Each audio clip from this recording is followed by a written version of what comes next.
Hi viewers, welcome to Mr.Math video series. இன்றைக்கி நம்ம பார்க்க போகிறது என்னென்னா சர்வசமன்பாடுகள் எப்படி ஃபார்ம் ஆகுது அதை தான் நாம் இன்றைக்கி பார்க்க போகிறோம். அது எல்லாம் ஒன்றுமே இல்லைங்க, பைத்தகரஸ் தேற்றம் தான். போன வீடியோவில் பார்த்த மாதிரி ஒரு முக்கோணம் எடுத்துக்கொள்ளும். அதில் ஏபிசி பக்கங்களின் பெயர்கள் வளமை போல போட்டுக்கொண்டால் ஒரு கோணத்தை நாங்கள் தீட்டான்னு பெயர் எடுத்துக்கொள்வோம். So sin theta, cos theta, tan theta ஃபஸ்ட்டுக்கு எழுதி கொள்வோம். sin theta Saman AOC, cos theta Saman BOC and tan theta Saman AOB. எங்களுக்கு இப்போ ஃபஸ்ட்டுக்கு இதுக்கு இந்த முக்கோணிக்கு பைத்தகரஸ் தேற்றம் யூஸ் பண்ணிங்கன்னா C வர்க்கம் சமன் A வர்க்கம் சக B வர்க்கம்.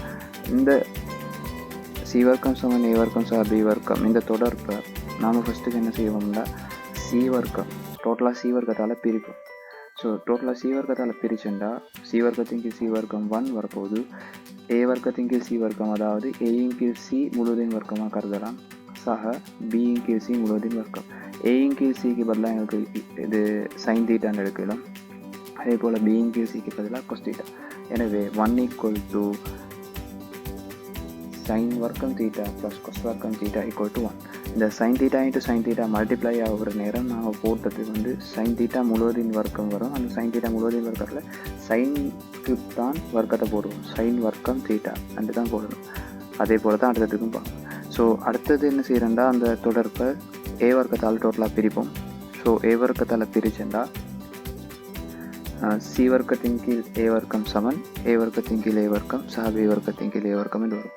ஸோ Cயின் கீழ் A முழுவதின் வர்க்கம், அதாவது Cயின் கீழ் A முழுவதின் வர்க்கம் என்றால் Aயின் கீழ் C அதில் தலைகீழ், அதாவது கொசெக்காக மாறிடும். கொசெக் தீட்டா முழுவதின் வர்க்கம் சமன் 1 ப்ளஸ் Bயின் கீழ் A என்றால் இதில் தலைகீழ் tan தீட்டா என்றால் அப்போ எனவே cot தீட்டா.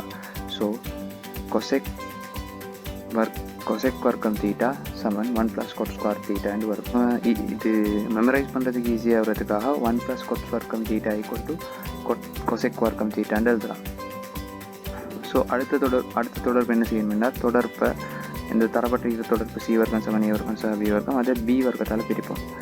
ஸோ B வர்க்கத்தால் பிரித்தா Cயின் கீழ் B முழுவதின் வர்க்கம் சமன் Aயின் கீழ் B முழுவதின் வர்க்கம் சக 1 என்று வரும். Cயின் கீழ் B என்னென்னா இந்த கொஸ் தீட்டாட தலைக்கீழ், அதாவது 1/cos தீட்டா = sec தீட்டா, அதாவது sec தீட்டா முழுவதின் வர்க்கம் சமன் Aயின் கீழ் B என்பது tan தீட்டா என்ற வர்க்கம் சக 1 என்று வரும். ஸோ sec வர்க்கம் தீட்டா சமன் tan வர்க்கம் தீட்டா சக 1 என்று வரும். ஸோ இது எங்களுக்கு மெமரைஸ் பண்ணி ஈஸியாக இருக்கிறதுக்காக 1 plus tan square theta = sec வர்க்கம் தீட்டா என்று வரும்.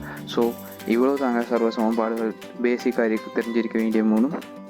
அடுத்த வீடியோவில் சந்திக்கும் வரை தேங்க்யூ.